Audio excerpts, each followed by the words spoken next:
Das ist Wolfram-Elektroden-Schleifstaub und der ist extrem gesundheitsschädlich. Der entsteht, wenn man sogenannte Wolfram-Elektroden für das Wickschweißen anschleift oder nachschleift. Und jetzt kann man denken von wegen, du hast ja wahrscheinlich die letzten 5 Monate mitgeschliffen. Blödsinn. Das ist von 20 bis 25 Wolfram-Elektroden, die ich nachgeschliffen oder angeschliffen habe. Und dabei entsteht so viel von diesem gefährlichen Staub. Also das ist Schwermetall, braucht der Körper wirklich überhaupt nicht, sollte man nicht in der Atemluft haben. Und bei so einem Gerät ist das hier richtig, richtig schön gekapselt. Und ich habe mich wirklich geärgert, dass ich so ein Gerät nicht schon seit 20 Jahren habe. Früher war ich da nicht so sensibel. Früher, wenn man so ein bisschen älter wird, dann denkt man natürlich mehr an die Gesundheit und dann denkt man auch wirklich bloß nicht den Staub hier haben. Das war einer der Gründe, warum ich mir dieses Gerät hier gekauft habe. Der zweite Grund ist ganz einfach.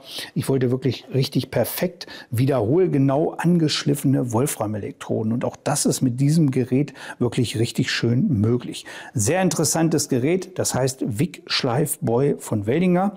Es gibt den Wick-Schleifboy Junior, den hatte ich mal vor Jahren vorgestellt, den habe ich auch lange Zeit wirklich immer genutzt.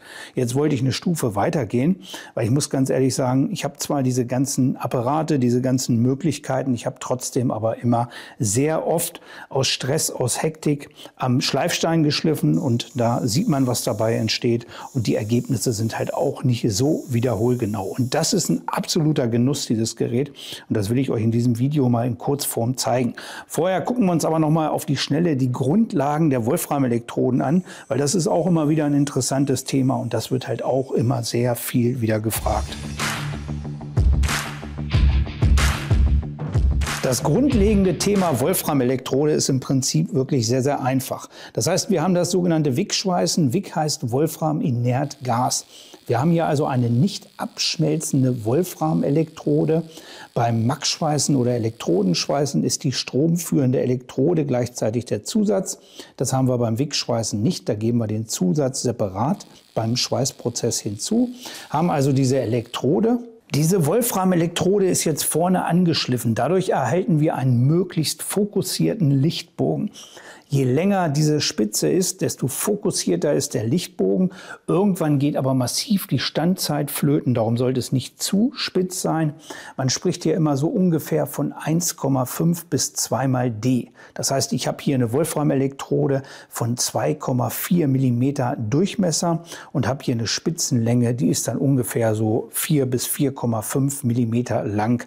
Also ungefähr 1,5 bis 2 mal D sollte diese Spitze sein. Jetzt gibt es tausende von verschiedenen Wolfram-Elektroden, die haben alle unterschiedliche Farben und es gibt viele verschiedene unterschiedliche Durchmesser. Und da ist natürlich die Frage, was nehme ich am besten? Meine Empfehlung ist immer wirklich eine 2,4 mm Wolfram-Elektrode. Da kann man filigrane Sachen mit abarbeiten, aber auch ein bisschen stärkere Materialien. Erst wenn man wirklich dauerhaft über 10 mm, 8, 9, 10 mm schweißt, dann sollte man überlegen, ob man nicht eine 3,2 mm Wolfram-Elektrode nimmt. Aber so für den Hausgebrauch ist eine 2,4 mm Wolfram-Elektrode wirklich vollkommen ausreichend.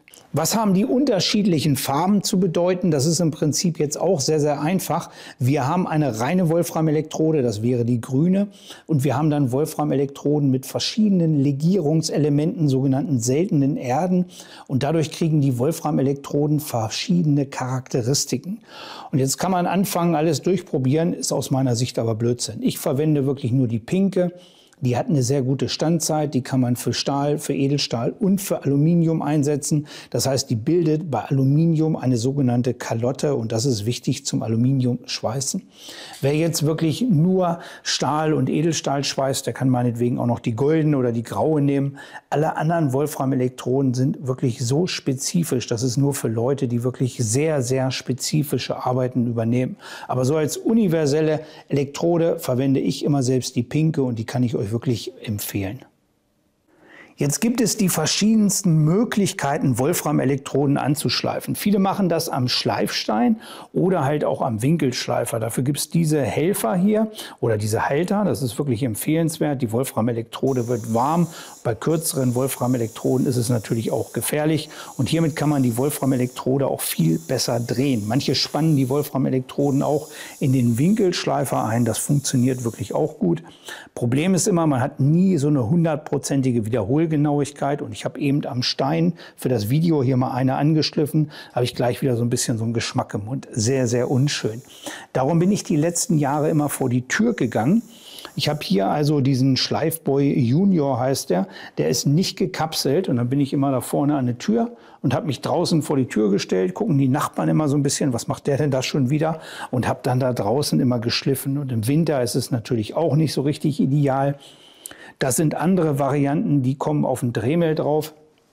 Die sind zwar gekapselt, man muss aber ganz klar sagen, man hat die anderen Bohrungen hier und dann kommt das hier wieder rausgeschossen. Kann man natürlich auch noch zukleben, aber ich bin wirklich die letzte Zeit immer vor die Tür gegangen, habe da geschliffen. Das wollte ich jetzt nicht mehr und darum habe ich mir den Kumpel gegönnt. Habe ich gedacht, Manni, du kannst mal was für deine Gesundheit tun. Wie gesagt, ich kenne 2, 3 Leute, die haben den, die sind da seit Jahren sehr zufrieden mit und darum bin ich zu diesem Schleifboy gewechselt. So ein Gerät ist jetzt im Prinzip sehr einfach erklärt. Ich habe hier den Schleifraum, der ist gekapselt. Hier ist also eine vernünftige Dichtung rum. Habe hier drin dann den Schleifstein. Hier ist dann die Aufnahme für den Schleifdorn. In diesem Schleifdorn ist vorne eine Spannzange drin. Die Spannzangen sind von 1,6 bis 3,2 Millimeter Durchmesser oder Aufnahme gleich im Lieferumfang.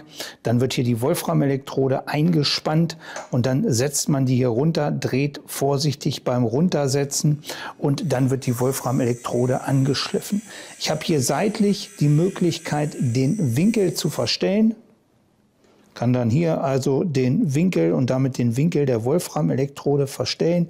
Das ist hier alles vernünftig gekapselt. Auch dieser Durchgang hier ist vernünftig gekapselt.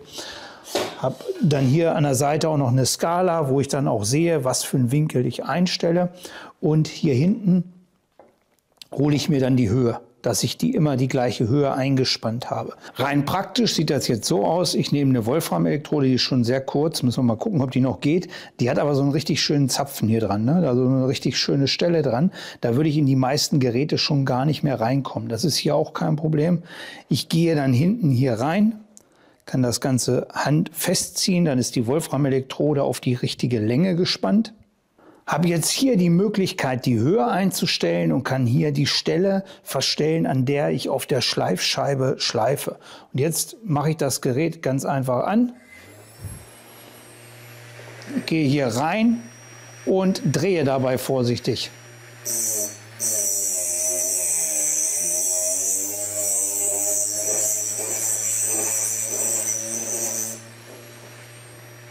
Und das kann ich jetzt 100 Mal wiederholen und die Wolframelektrode ist jedes Mal genauso schön angeschliffen. Also ist wirklich Wahnsinn. Geht unglaublich schnell, unglaublich perfekte Ergebnisse und auch halt schön saubere Ergebnisse. Ich habe dieses schöne Gerät hier immer direkt hinter mir stehen, drehe mich einmal um, drehe einmal die Wolframelektrode und das Ganze ist angeschliffen. Also eine sehr, sehr schöne Lösung. Wenn wir jetzt die Wolframelektrode haben, dann sollte idealerweise das Schliffbild so sein. Und das ist bei einer rotierenden Scheibe, so wie wir das hier haben, natürlich auch nie 100%ig gegeben. Das heißt, die Scheibe geht im Prinzip so. Und darum ist das Schliffbild nicht 100%ig ideal. Das muss man natürlich auch ganz klar sagen. Man hat hier schon eine sehr große Schleifscheibe. Also man sieht das hier auch schön mit der Scheibe. Eine leichte Rotation ist natürlich gegeben, wenn man die Scheibe hier dreht, von wegen. Minimal ist das Ganze da, aber das ist wirklich zu vernachlässigen.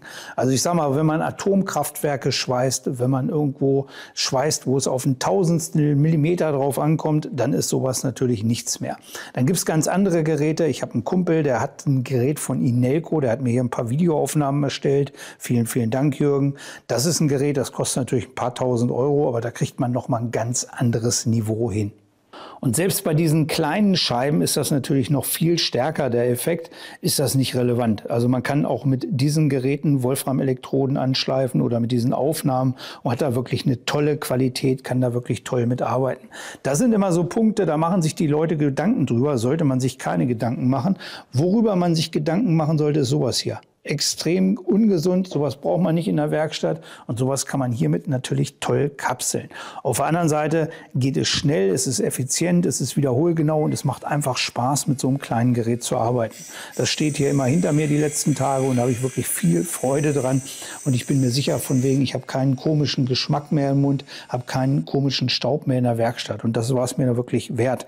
In diesem Sinne, ich wollte euch dieses Gerät mal vorstellen, denkt da wirklich dran, wenn ihr in Zukunft Wolfram-Elektroden schleift, rausgehen, absaugen, Mundschutz tragen. Also es ist wirklich alles andere als ungefährlich und eine schön angeschliffene Wolfram-Elektrode sollte keine Gesundheit ruinieren. Auf der anderen Seite ist er aber notwendig, wenn man vernünftig Wichs schweißen will. In diesem Sinne, ich wünsche euch viel Spaß beim Schweißen. Ich hoffe, das Video hat euch gefallen. Bis dann, euer Manni.